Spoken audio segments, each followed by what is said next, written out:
صبر کا، شکر کا، قناعت کا، رجوع اللہ کا سبق دیتے ہیں. اصل موضوع ہی ان کا ہے. لیکن اب چونکہ صوفیاء کی جماعت میں وہ لوگ اللہ ماشاءاللہ خال خال رہ گئے، اور پھر یہ کہ بیٹھ گئے تعویذ دھاگے دینے والے، زاغوں کے تصرف میں، عقابوں کے نشے من. نتیجہ اس کا بڑا خطرناک برآمد ہوتا ہے. مضبوط فکریں کبھی آپ اس روایت کو دیکھیں اور یاد کر لیں نا تو یہ بڑا نفع دیتی ہے. نبی کریم علیہ السلام نے حضرت عبداللہ ابن عباس رضی اللہ تعالیٰ عنہ سے فرمایا، عبداللہ، ساری دنیا مل کے تیرا بھلا کرنا چاہے کر نہیں سکتی جب تک رب نہ چاہے. اور فرمایا سارے دنیا دار مل کے تیرا کچھ بگاڑنا چاہیں بگاڑ نہیں سکتے جب تک رب نہ، چھوڑ دے بیٹا، آپ جب تک اللہ نہ چاہے. تو پھر رجوع تو اللہ کی جانب کرنا چاہیے. نبی اکرم صلی اللہ تعالی علیہ وسلم نے اپنی امت کو توانائی اس بات سے دی کہ اللہ ہمارے ساتھ ہے. آپ دیکھیے فکری تندرستی کتنی زیادہ ہے کہ 1000 کے مقابلے میں 313 لوگ ہیں. نہ اسلحہ پورا ہے، نہ گھوڑے پورے ہیں، نہ خوراک پوری ہے، لیکن وہ میدانوں میں اس طرح لڑے ہیں کہ 1000 کو بھاگنے پر مجبور کر دیا. وہ ابو جہل نے جب کہا نا جاسوسوں سے کہ جاؤ پتہ کر کے آؤ، تو انہوں نے آ کے کہا وہ تو 313 لوگ ہیں، بچے بھی ہیں، بوڑھے بھی ہیں، چیز کوئی نہیں پاس. تو ابو جہل کہنے لگا پھر تو انہیں گھوڑوں کی پشتوں پر باندھ کے مکے لے جائیں گے، وہاں جا کے دیکھیں گے کیا کرنا ہے. تو جاسوس کہنے لگا سردار اگلی بات بھی سننا، ہے تو 313 لیکن جان ہتھیلی پہ رکھ کے آئے. جس کے خیمے کے پاس سے گزرے ہیں شہادت کی دعا مانگتے دیکھا ہے. ان کی آنکھوں سے چمکتی ہوئی روشنی اور ان کے لفظوں سے پھوٹتا ہوا ولولہ اور ان کی آوازوں سے نکلتا ہوا دبدبا کسی جگہ بھی انہیں کمزور نہیں ہونے دیتا. ان کے اندر کہیں بھی کوئی کمزوری نہیں آنے دیتا. غریبی کا نام لے کے سارا دن پریشان ہونا، غریبی کا نام لے کے اپنے آپ کو مظلوم ثابت کر کے لوگوں کو مدد پر اکسانا بندہ مومن کا یہ طریقہ نہیں ہے. اپنی توجہ اللہ کی جانب کرے، نبی رحمت علیہ السلام کی بارگاہ میں استغاثہ پیش کرے. لیکن دنیا داروں کو مائل کرنا، لوگوں کی جیبوں کی طرف دیکھنا، یہ مومن کی شان گردن کو جھکا دیتا ہے. خیرات کا پتھر جہاں میں مانگنے والوں کے سر کبھی اونچے نہیں ہوتے، اور غیرت ہے بڑی چیز جہانے تگو دو میں. بھائی آپ طاقتور بنے. دیکھیں نا ایک نوجوان نے آ کے حضور کی بارگاہ عالی مرتبت میں عرض کیا تھا، یا رسول اللہ صلی اللہ علیہ وسلم غریب ہوں کچھ دیجئے. تو حضرت جابر ابن عبداللہ رضی اللہ تعالیٰ عنہ فرماتے ہیں ہم نے حضور سے بڑا کچھ سنا، یہ لفظ نہیں، لفظ لا، یعنی میرے پاس نہیں ہے، یہ ہم نے حضور سے سنا ہی نہیں. ایسا کوئی محبوب کہیں ہوگا نہ کہیں ہے، بیٹھا ہے چٹائی پہ مگر عرش نشیں ہے، اور ملتا نہیں کونین کو کیا کیا تیرے در سے، بس ایک لفظ نہیں ہے جو تیرے لب پہ نہیں ہے. اور یہ فاضل بریلوی رحمت اللہ علیہ کا انداز بھی دیکھیے، کہتے ہیں واہ کیا جود و کرم ہے شہ بطحا تیرا. اور یہ ذرا دیکھیے شعری ذوق دیکھیے، واہ کیا جود و کرم ہے شہ بطحا تیرا، نہیں سنتا ہی نہیں. نہیں کیا انداز ہے. اب یہ کیسی زبان ہے اور کیسا یہ محاورے کا استعمال ہے. جو شعری ذوق رکھتے ہیں وہ سمجھیں، کہتے ہیں نہیں سنتا ہی نہیں. کون؟ مانگنے والا تیرا.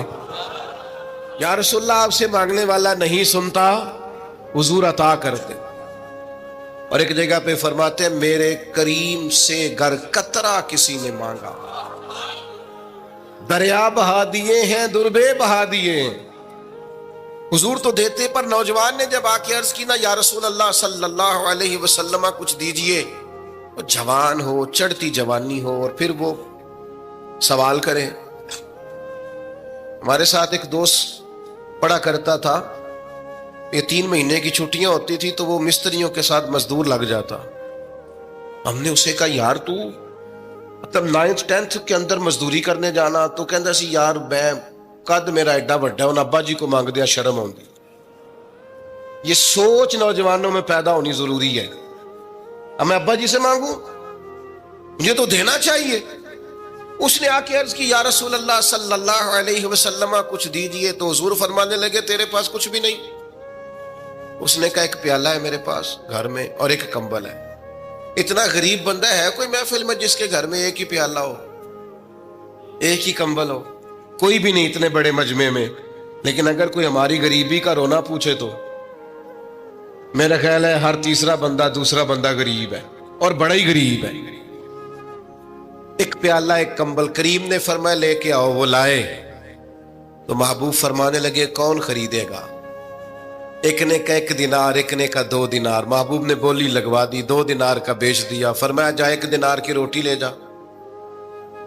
یہ نوجوانوں کو فکر دی کہ وہ انویسٹمنٹ میں تم نے ذات سے اپنے گھر سے لینی ہے. وہ 10-15 ہزار کا ٹھیلا بھی کسی سے نہیں کہنا تو لگا کے دے. جاؤ 1 دینار کا کھانا لے جاؤ, 1 دینار کا کلاڑا خرید کے لاؤ. صحابہ فرماتے ہیں وہ کلاڑا لایا, پر نصیب دیکھو اس کلاڑے میں دستہ نبی کریم نے اپنے دستے مبارک سے لگایا. فرمایا جا جنگل میں جا کے لکڑیاں کاٹ اور بیچ, کھا بھی اور کھلا بھی, پی بھی اور پلا بھی, 10 دن مجھے نظر نہ آنا. وہ یارو یہ کیا بات ہوئی؟ مایوس رہنا, کمزور رہنا, فلانے نے میرے ساتھ تعاون نہیں کیا تو میں پیچھے رہ گیا, فلانے نے ہاتھ نہیں پکڑا. تو اپنی دنیا آپ پیدا کر, اگر زندوں میں خود جد و جہد کر, میدان میں اتر, ہمت کر. حضرت حسن بصری رحمت اللہ علیہ کے پاس ایک نوجوان نے آ کے عرض کی حضور بس آج کے بعد میں نے کام نہیں کرنا. فرمایا تمہیں کیا ہوا ہے؟ کہنے لگا آج میں نے عجیب منظر دیکھا ہے. میں نے دیکھا ہے کہ ایک شیر نے شکار کیا بکرے کا, آدھا کھایا ہے, آدھا منہ میں پکڑ کے پہاڑی پہ چڑھ گیا. وہاں ایک نابینا لومڑی بیٹھی تھی, باقی کا اس نے اسے کھلایا ہے.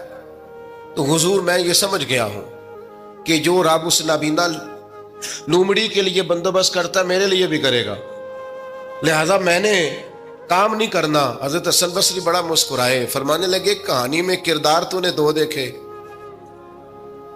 ایک شیر ایک لومڑی. فرمانے لگے کیا بات ہے تیری, تو نے لومڑی بننے کا پروگرام بنایا, شیر بننے کا کیوں نہیں بنایا؟ تو شیر بننا, شکار کر, خود بھی کھا دوسروں کو بھی کھلا. یہ کیا بات ہوئی؟ امت کے جوان فائلیں لیے دفتروں کے چکر لگاتے اور اپنی بغل میں کاغذات لیے امبیسیوں کے پھیرے کاٹتے اور ایجنٹوں سے سوال کرتے کہ مجھے ملک سے باہر جانا ہے, کیا طریقہ ہے؟ یہاں رہ کے بھی محنت ہو سکتی ہے, اپنی مٹی پہ چلنے کا سلیقہ سیکھو. سنگ مرمر پہ چلو گے تو پھسل جاؤ گے. دوستو سنو, میرے کریم نے فرمایا جا لکڑیاں. ایک پیشہ برا ہے میرے بھائیوں, ایک پیشہ, وہ ہے کسی کے آگے ہاتھ پھیلانا. باقی دنیا میں کوئی پیشہ برا جو ٹھیلا لگاتا ہے اور مالٹے بیچتا ہے اور سیب بیچتا ہے, بڑا عزت والا آدمی. یہ شارٹ کٹ چھوڑ دو, دوسروں پہ بھروسہ کرنا چھوڑ دو. وہ شاعر ایک بیٹھا تھا نا, شاعر مجھ سے ناراض نہ ہو جائیں, تو کئی دفعہ وہ شعر و شاعری میں بھی ان کی حالت بڑی خستہ ہو جاتی ہے. جن دنوں لوگ پتلے کپڑے پہنتے ہیں, بعض شاعروں نے ان دنوں میں بھی موٹی چادر لی ہوئی ہوتی ہے. تو ایک جگہ بیچارہ بیٹھا تھا کونے میں, اللہ ماشاءاللہ سب کی بات نہیں, تو حالت ایسی خستہ تھی. ایک بندہ 5 روپے پھینک گیا, تو تھا خوددار, بڑی تکلیف کو اٹھا اپنے پیسے. تو اس نے کہا آپ کی حالت بتا رہی ہے, آپ کو ضرورت ہے. اس نے کہا ضرورت پڑی تو اللہ رسول سے مانگوں گا, تیرے سے کیوں مانگوں گا؟ شعر بڑا قیمتی کہا. اس نے کہا یہ آرزوئے کرم اور میں آپ سے کروں, یہ آرزوئے کرم اور میں آپ سے کروں, یہ بھیک اس کو دیجئے جس کا خدا نہ ہو. میں تو وارث ہے میرے اللہ رسول, میں کو لاوارث ہوں کہ تیرے سے مانگتا پھروں.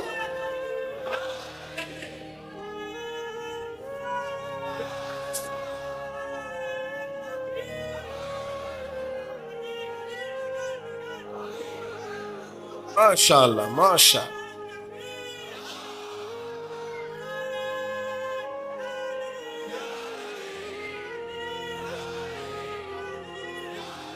بس ہم سمجھے ہماری قیمت وصول ہو گئی. اگر خودداری پر نوجوان نعرے لگانے لگ گئے تو پھر تو بات بن گئی. لگتا ہے محنت کا ارادہ بن گیا ہے. انشاءاللہ تعالی کشکول ٹوٹنے کا ٹائم آ گیا ہے. کرم کی برکھا برسے گی. یہی ملت کا جوان قیادت کرے گا. اور یاد رکھنا ہمیشہ قیادتیں غریبوں کے بچوں نے کی ہیں. جنہوں نے آدھی قیمت پہ کتابیں لے کے پڑھی ہیں, بڑی ڈگریاں انہوں نے حاصل کی ہیں. یہ کمزور نہ پڑھو. نبی پاک داعیہ اللہ ہے, حضور نے جگایا ہے. 15 دن نظر نہ آنا, مزدوری کر. وہ نوجوان 15 دنوں کے بعد آیا.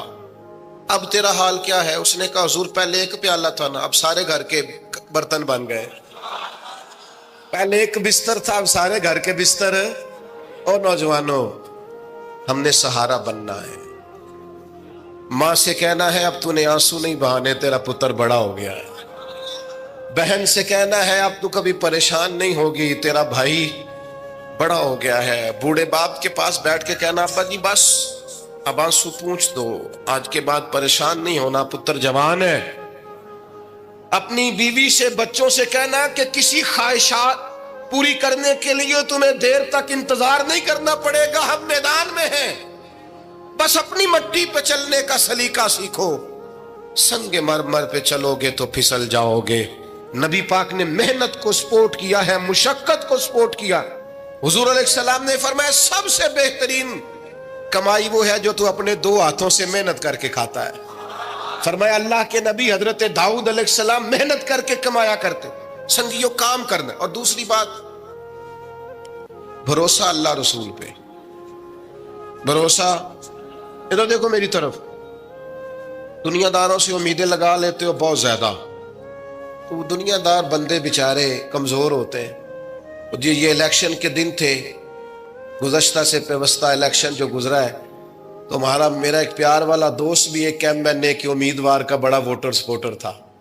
یہاں اس نے اس کا بیج فوٹو والا لگایا ہوا تھا. میں رات کو دیر سے جلسے سے لوٹ رہا تھا تو وہ کھڑا تھا باہر, اور اندر امیدوار صاحب تقریر کر رہے تھے.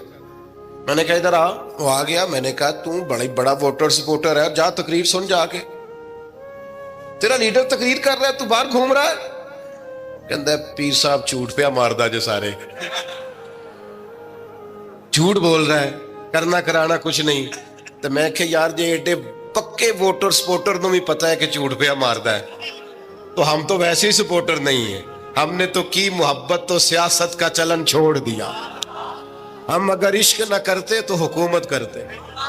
او بھائی, جب پکے ووٹر سپورٹروں کو امیدیں نہیں ہیں تو آپ کن سے امیدیں لگائے بیٹھے ہیں؟ آپ جدوجہد کریں, اور امیدیں اللہ رسول سے. نبی پاک علیہ السلام نے فرمایا جو رب پہ بھروسہ کرے گا اللہ کی رحمت اس کی کفایت کرے گی. وَإِن يَتَوَكَّلْ عَلَى اللَّهِ فَهُوَ حَسْبُهُ, وہ اللہ پہ بھروسہ کرے گا اللہ اس کے لیے کافی ہو جائے گا.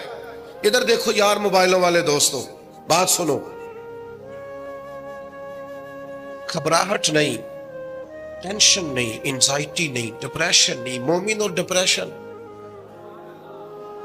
مومن اور انزائٹی, مومن اور ٹینشن. او جی مجھے پتہ نہیں مجھے کیا ہو رہا ہے, جی مجھے خوف آتا ہے. آپ کو خوف آتا ہے مومن ہو کے؟ آپ کو یہ کرونا کے دن تھے تو مجھے لے گئے ایک سرکاری ہاسپٹل میں, آپ کچھ یہاں بات کریں, لوگوں کو حوصلہ دیں. تو ایک ڈاکٹر صاحب مجھ سے کہنے لگے جی مجھے نہ تنگ جگہ بڑی گھٹن ہوتی ہے, تو موت سے بڑا ڈر آتا ہے, قبر تو بڑی تنگ ہوتی ہے. میں نے کہا ڈاکٹر صاحب کچھ بھی. کہنے لگے سانس ہی نہیں آتا, چاروں جانب سے بند ہے. تو میں نے کہا بچہ بھی تو ماں کے پیٹ میں سانس لیتا ہے نا. آپ نے تو سبحان اللہ کہا. وہ ڈاکٹر تھے, انہوں نے نہیں کہا. وہ کہنے لگی جو تے اماں لیندی صاحب. ہنستے نہیں جی, باتیں ہنسنے کو نہیں سنا رہا, میں فکری باتیں کر رہا ہوں. کہا وہ تو اماں آکسیجن لیتی ہے تو بچے کو جاتی ہے. تو میں نے کہا چلے ڈاکٹر صاحب وہ جو انڈے سے بچہ نکلتا ہے اس کے تو چاروں جانوں کوئی صورت نہیں ہوتی سانس کی. تو مجھے کہنے لگے آپ کہنا کیا چاہتے ہیں؟ میں نے کہا میں یہ کہنا چاہتا ہوں قبر کی 2 حالتیں ہیں. قبر دوزخ کے گڑھوں میں سے گڑھا بھی ہے, اور جنت کے باغوں میں سے باغ بھی ہے.